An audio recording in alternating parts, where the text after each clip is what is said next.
High. তো আমি এখানে যেখানে বসে আছি এই জায়গাটা একদম সোনার খনি বলা যায়। কেন সোনার খনি বলা যায় সেটা হচ্ছে এখানে আমার ঠিক পেছনে সায়েন্স মিউজিয়াম তোমরা দেখতে পাচ্ছ। এছাড়াও ঠিক ওইখানে জাস্ট আমার ডান দিকের সাইডে ভিক্টোরিয়া অ্যালবার্ট মিউজিয়াম আছে। তার পাশে এখন চোখে দেখতে পাচ্ছি না, কিন্তু তার পাশেই ন্যাচারাল হিস্ট্রি মিউজিয়াম আছে, অ্যালবার্ট হল আছে কাছেই। এবং সবচেয়ে যেটা একজন ট্রাভেলারের পক্ষে যেটা সবচেয়ে ইম্পর্টেন্ট ইনফরমেশন সেটা হচ্ছে এই প্রত্যেকটা জায়গায় কোনো এন্ট্রি ফি নেই। Entry free is free. তো ভীষণ এক্সাইটেড সেজন্য, কারণ এতগুলো জায়গায় বেড়াবো, দেখবো, কিন্তু এখানে কোনো এন্ট্রি ফি দিতে হবে না। It is really something great for people like আস। তো প্রথমে ভেবেছি সায়েন্স মিউজিয়ামে যাব, তারপরে সায়েন্স মিউজিয়ামে বেশ খানিকক্ষণ সময় কাটিয়ে ভেবেছি ভিক্টোরিয়া অ্যান্ড অ্যালবার্ট মিউজিয়ামে যাব, তার পাশে ন্যাচারাল হিস্ট্রি মিউজিয়ামেও দেখার ইচ্ছে আছে। তো এই মোটামুটি আজকে প্ল্যান। এবং আজকের দিনটা একটুখানি মেঘলা। আমি ঘুম থেকে উঠেই দেখলাম যে আমরা যেখানে আছি তার ঠিক পেছনের ডেকে একদম ভেজা ডেক, তো বৃষ্টি হয়েছে। তো এই জন্য একটু ছাতা রেনকোট টেনকোট নিয়ে এসেছি, কিন্তু থ্যাঙ্কফুলি রোদ নেই, কিন্তু এখনো পর্যন্ত বৃষ্টির সন্ধান পাওয়া যায়নি। আর বেড়াতে এসে বৃষ্টি হলে তো একটু ট্রাভেলিং তো হ্যাম্পার্ড হয়। তো আমি খুবই হোপফুল যে আমাদের বেড়াতে যাওয়া নিয়ে বা বেড়াতে আসার ক্ষেত্রে কোনো অসুবিধা হবে না। তো এবার আমার বকবক শেষ, এবার আমি সায়েন্স মিউজিয়ামে ঢুকবো। আমি আমার হায়ার স্টাডিজে সায়েন্স না পড়লেও সায়েন্সের প্রতি হালকা প্রেম কিন্তু আমার আছে। এখানে ঈগলের একটা ফুল সাইজ রেপ্লিকা ছিল, সেই ল্যান্ডার যেটা নীল আর্মস্ট্রংকে 1969-এ চাঁদে নিয়ে গেছিল। এছাড়াও স্পেস গ্যালারিটা ভীষণ ভালো লাগছিল। প্লাস ইন্ডাস্ট্রিয়াল রিভলিউশনের সময় থেকে শুরু করে এই যে মডার্ন টেকনোলজি কি কি চেঞ্জ হয়েছে সেই সময়কার অনেক কিন্তু যন্ত্রপাতি দেখলাম এবং মেশিন দেখলাম যেগুলো কিন্তু এখনো কাজ করছিল। তো খুব ফ্যাসিনেটিং লাগছিল এত বড় বড় মেশিন দেখতে। এখন যেটা দেখছো সেটা হচ্ছে ফ্লাইট গ্যালারি, বাচ্চাদের জন্য ভীষণ ফ্যাসিনেটিং, যেখানে প্রচুর গ্লাইডার্স, হট এয়ার বেলুনস এবং এয়ারক্রাফট আছে।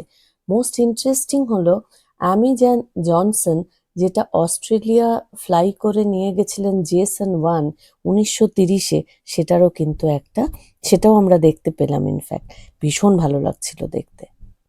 সবচেয়ে ইন্টারেস্টিং হলো এখানে এক্সট্রা টিকিট কেটে অ্যাকচুয়ালি প্রচুর যে ফ্লাইট স্টিমুলেটার্স হয়, যেখানে কিনা একটা 3D ফ্লাইটসের এক্সপিরিয়েন্স পাওয়া যায় এবং ফাইটার জেটের এক্সপিরিয়েন্স পাওয়া যায়। অ্যাকচুয়ালি বাচ্চারা কিন্তু সেখানেও একটা ভার্চুয়াল রিয়েলিটি এক্সপিরিয়েন্সও পেতে পারে, যে অ্যাকচুয়ালি প্লেনের ভেতরে কেমন লাগে।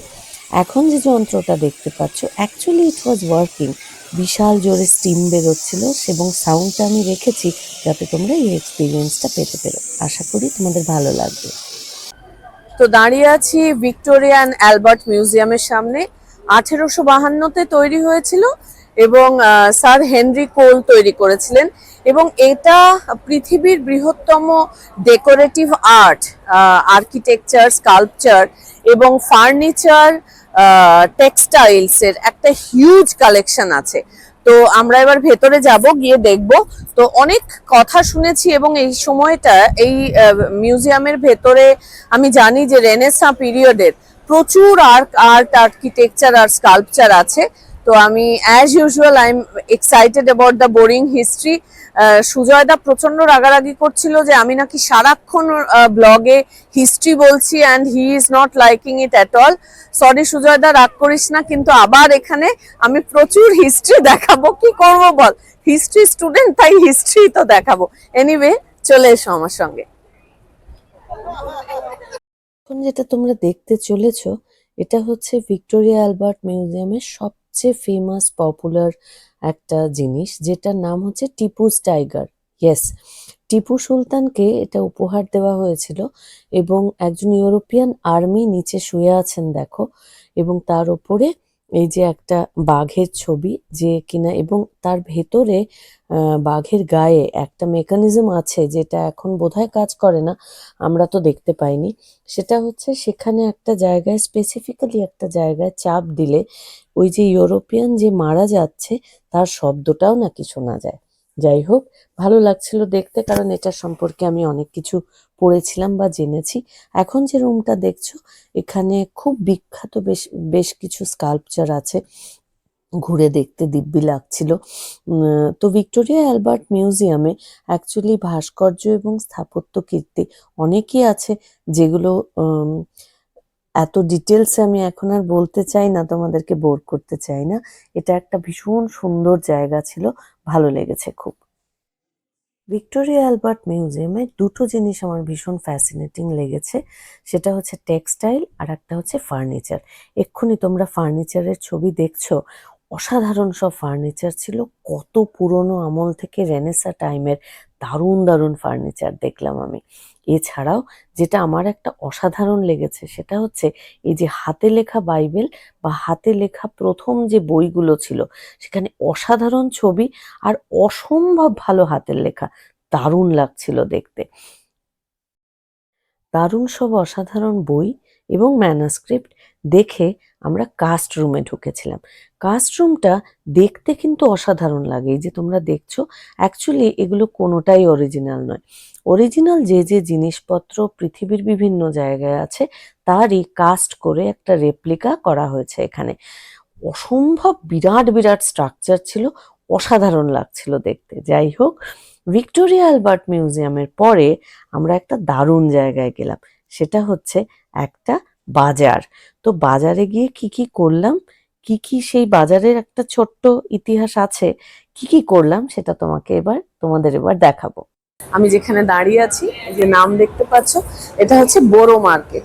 বোরো মার্কেট হলো লন্ডনের সবচেয়ে বড় এবং সবচেয়ে পুরনো হোলসেল এবং রিটেল ফুড মার্কেট। এখানে দু রকমই পাওয়া যায়, একটা হচ্ছে বানানো খাবারের প্রচুর সম্ভার আছে, এবং যেটার জন্য এটা ফেমাস সেটা হচ্ছে প্রচুর এখানে সবজি এবং ফল পাওয়া যায়।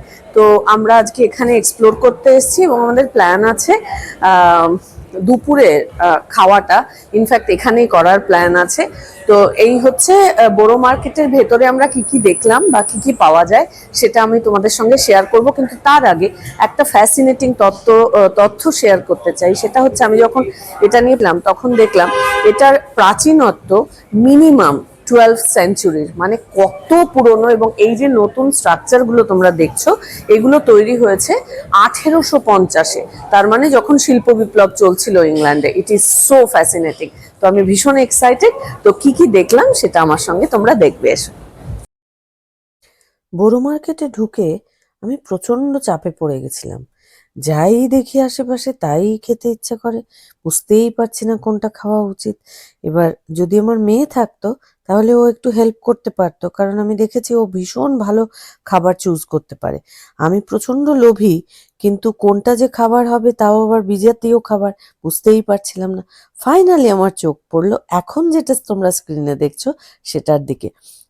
একটা ভালো ভাত, দেখেই রং দেখেই বোঝা যাচ্ছিল যে দারুণ হবে হয়তো রংটা দেখে। সঙ্গে চিংড়ি মাছটা ওপরে ছিল, তো তখন মনে হলো এটা খাওয়া যেতে পারে। আর এখন যেগুলো দেখছো, এই দোকানেই এরকম ফ্রেশ প্রচুর মাছ পাওয়া যায়, যেই মাছগুলো দেখে তোমরা বলে দিতে পারো কোনটা তোমরা খেতে চাও। এখন যে ছবিটা তোমরা দেখছো, এখানে একটা বাচ্চা শার্ক ছিল, তো আমি জিজ্ঞেস করার সাহস পেলাম না, কিন্তু আমি শিওর শার্কটাও তোমরা অফকোর্স খেতে পারো, যা বলবে তাই ওরা বানিয়ে দেবে। তো এরকম একটা দারুণ খাবার খাচ্ছি। ইনফ্যাক্ট ওয়াশিংটন ডিসিতে এরকম ভাতের ওপরে ননভেজ ওরা দিয়ে দেয়, সেরকম আমি খেয়েছিলাম। তো দেখে ইনফ্যাক্ট প্রচন্ড লোভ লাগলো, এবং রাস্তায় যাচ্ছিলেন একজন ভদ্রমহিলা এটার সঙ্গে, তো তাকে জিজ্ঞেস করলাম যে এটা কোথায় পাওয়া যায়। তো আমার ঠিক পেছনের দোকানটা, এই যে ইনসোর ডে বোট ফ্রেশ ফিশ, এই দোকানটা থেকে নিয়েছি। এবং এটার নামটা বিরাট কঠিন, সেটা হচ্ছে বম্বা পেলা, আমি জানি না কিরম উচ্চারণ। তো বেসিক্যালি এটা একটা ভাত, কোনো স্পাইসি রাইস, আর এটার ওপরে মাসেল দেয় ওরা। তো আমার মাসেলে অ্যালার্জি আছে, তাই আমি শুধু টাইগার প্রন আর চিকেন দিতে বলেছে। তো বেসিক্যালি ইট লুকস ইয়াম। তো একটু খেয়ে দেখি যে কেমন।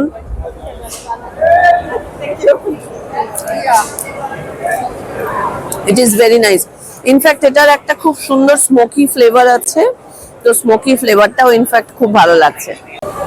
তো খাবারটা নিয়েই পেছনে সিঁড়িতে বসবো। সিঁড়িতে প্রচুর লোক বসে আছেন, ভালো লাগছে দেখতে। এবং এই যে সার্কেলটা একটু ক্যামেরা দিয়ে দেখাও, এই যে পুরো জায়গাটা তোমরা দেখছো, এটা সমস্ত এক একটা দেশে, যেমন Chinese, Korean, Japanese, Mexican, Indian, এরকম সমস্ত জায়গার স্ট্রিট ফুড এখানে পাওয়া যায়। তো প্রত্যেকটা স্টলে আমি দেখছি একদম আলাদা আলাদা ভ্যারাইটি অফ খাবার পাওয়া যাচ্ছে। তো ভীষণ ভালো লাগছে। তো আমি এখন ভেবেছি ওই সিঁড়িতে বসবো, সবাই যেমন বসেছে, and I will enjoy my মিল।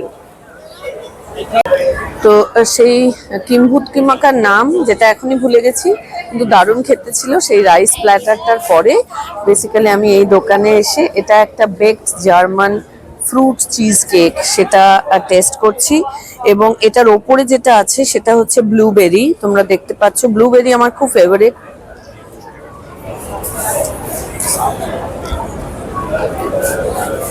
ভীষণ ভালো খেতে, আই এম লাভিং ইট।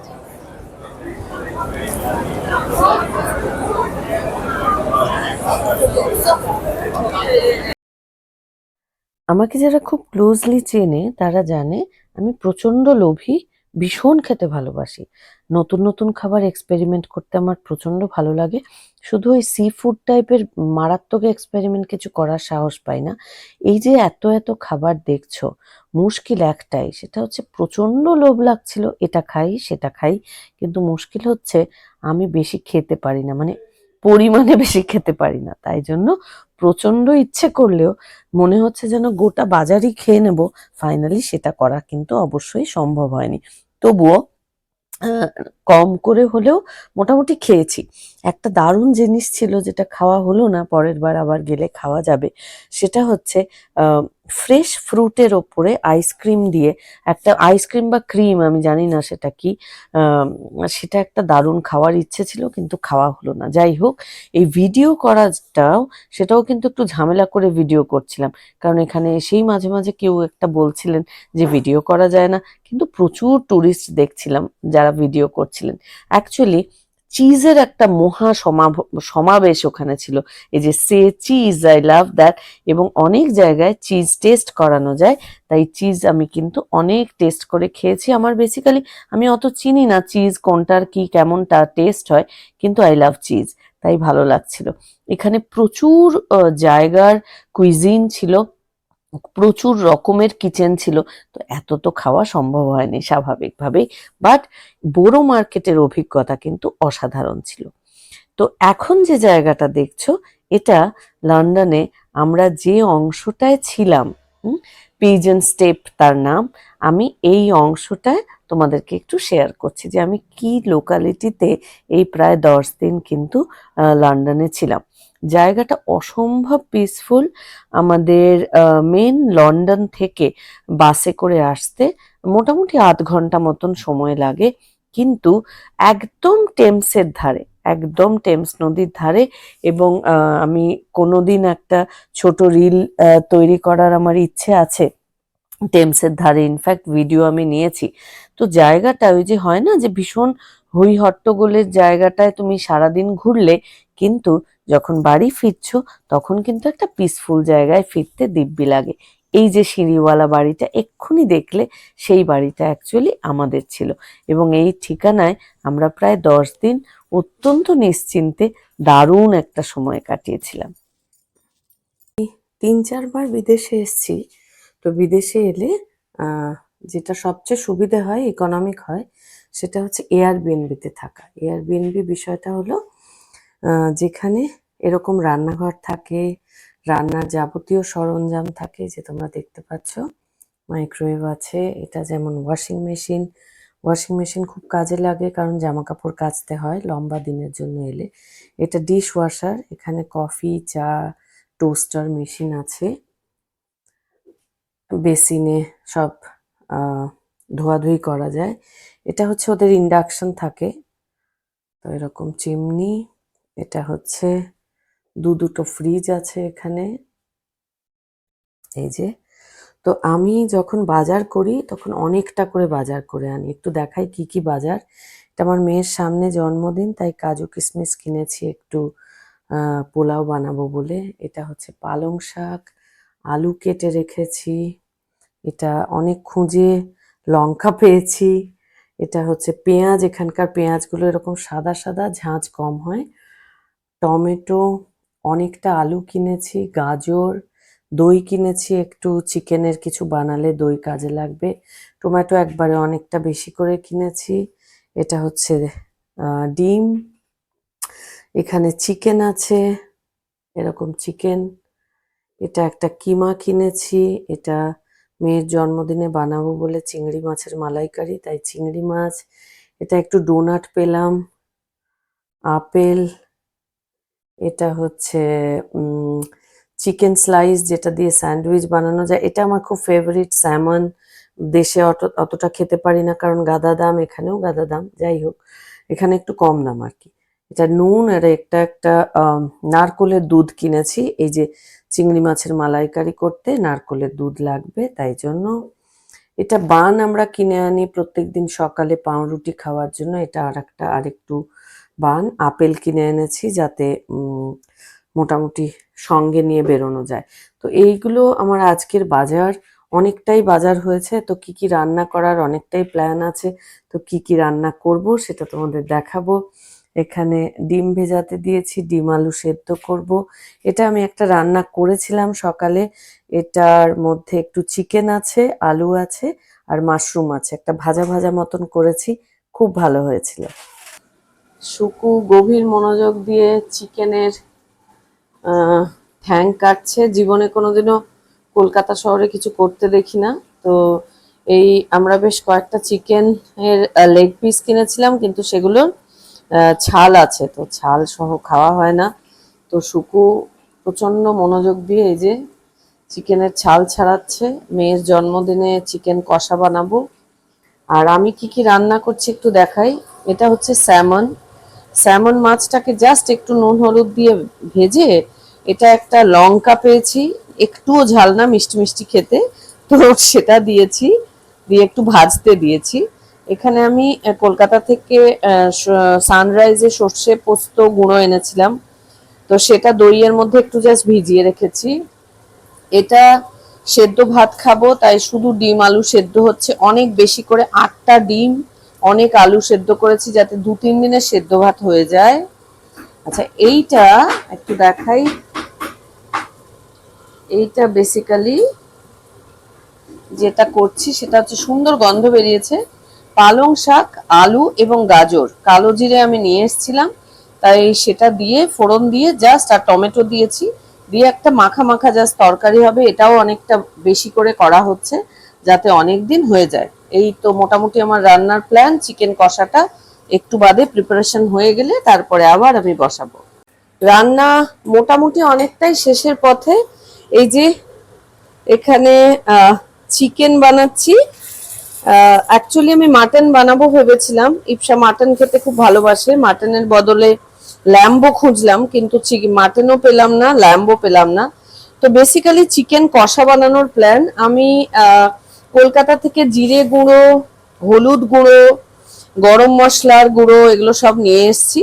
তো এখানে বেসিক্যালি একটু ভালো এই যে গ্রিক ইয়োগার্ট, নর্মাল পাতি ইয়োগার্ট পেলাম না, তাই জন্য গ্রিক ইয়োগার্ট কেনা হলো, সেটা দিয়েছি। আর সমস্ত কুচি, এখানে পেঁয়াজ কুচি, টমেটো কুচি, আদা রসুনের পেস্ট অবশ্য আমার কাছে ছিল, এখানে এসে কিনেছি।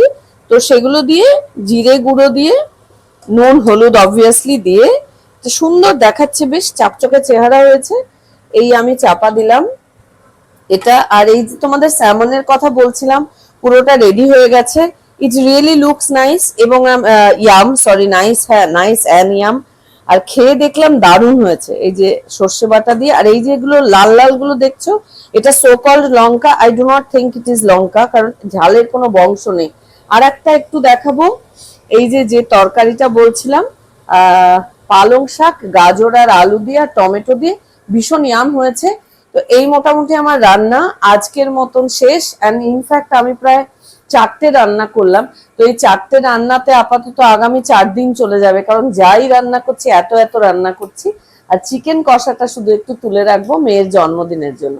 তো এই হচ্ছে রান্নাঘর ট্যুর। এবং বিদেশে এলে আমি 2-3 বারই এসেছি, বাট বিদেশে এলে যেভাবে রান্না করে খাওয়াটা অ্যাকচুয়ালি খুব ইকোনমিক হয়। কারণ আমি বাইরে দেখেছি যে আমরা এখানেও যেমন আসার পরে বাইরে খেলাম, তো 3জনে মিলে জাস্ট 3টে স্যান্ডউইচ, একটা কফিতে আমি দেখলাম 3,000 টাকা প্রায় দাম লাগলো। কিন্তু এই 3,000 টাকা দিয়েই আমি দেখলাম আমার শুকুর এবং ইপসার প্রায় 3 দিনের লাঞ্চ এবং ডিনার হয়ে গেল। সো এবং এত হাইফাই স্যামন, চিকেন, অনেক কিছু, আরো মাংস, ডিম অজস্র, সবজি, সবকিছু মিলিয়ে 3,000 টাকায় প্রায় 3 দিনের 2টো করে মিল, 6টা মিল হয়ে গেল।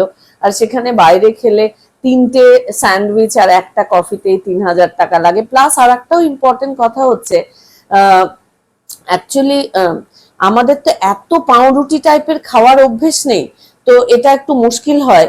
কারণ ইট ইজ ওকে। তো এটা অসুবিধা হয়, কারণ সকালে ব্রেকফাস্টে পাউরুটি, দুপুরে পাউরুটি, আবার রাত্রিরে পাউরুটি, আর সারাদিন এত অজস্র হাঁটা হয়। তাই জন্য বেশ বাড়ি ফিরে ভাত, সেদ্ধ ভাত খেতেই অসাধারণ লাগে। হ্যালো, তো আমরা লন্ডনে 10 দিন যেখানে ছিলাম, এটাকে এয়ারবিএনবি একটা। তো আমরা কোথায় থাকতাম সেটা আমি তোমাদেরকে একটু দেখাচ্ছি। রুম, এখানে বসে আমরা গল্প টল্প করেছি। এটা একটা খাবারের জায়গা, দেখতে পাচ্ছ তোমরা। তো এটা হচ্ছে রান্নাঘর। রান্নাঘরের ভিডিও আমি করেছি, রান্না করেছি রান্নাঘরে। এখন একটু মায়াই লাগছে চলে যেতে হবে বলে। এটা একটা প্যাসেজ, এটা একটা প্যাসেজ। এটা উপরে যারা থাকেন, যাদের বাড়ি অ্যাকচুয়ালি সেটা। এটা আমাদের ঘর ছিল, এসো। এটা আমাদের ঘর, এটা খাট, এটা একটা বড় ক্যাবিনেট ছিল, এটা হচ্ছে চেয়ার টেবিল, এখানে বসে আমরা কাজ করেছি। এটা পেছনের টেরাসে যাওয়ার রাস্তা, চলে এসো। খুব সুন্দর, এটার পেছনে একটা বাগান মতন আছে। তো এই যে দেখাই তোমাদের, এই এখানে একটা বড় চেয়ার টেবিল আছে এবং এরকম সুন্দর ব্যবস্থা। চেয়ার গুলো অ্যাকচুয়ালি ভেতরে ঢোকানো থাকে, তো এখানে নিয়ে বসা যায়। তো we really had spend a very good time here. তো একটু মন খারাপ লাগছে, লোকালিটিটাও খুব সুন্দর। তো আজকে আমরা চলে যাচ্ছি, তো এরপরে আবার নতুন বেড়ানো শুরু হবে, তখন আবার তোমাদেরকে আপডেট দেব। Bye bye. ঘোরা, রান্না, খাওয়া নিয়ে লন্ডনের ব্লগ আমার এখানেই শেষ হলো। আশা করি তোমাদের ভালো লেগেছে। Bye bye everyone. আবার পরের ব্লগে তোমাদের সঙ্গে নিশ্চয়ই দেখা হবে।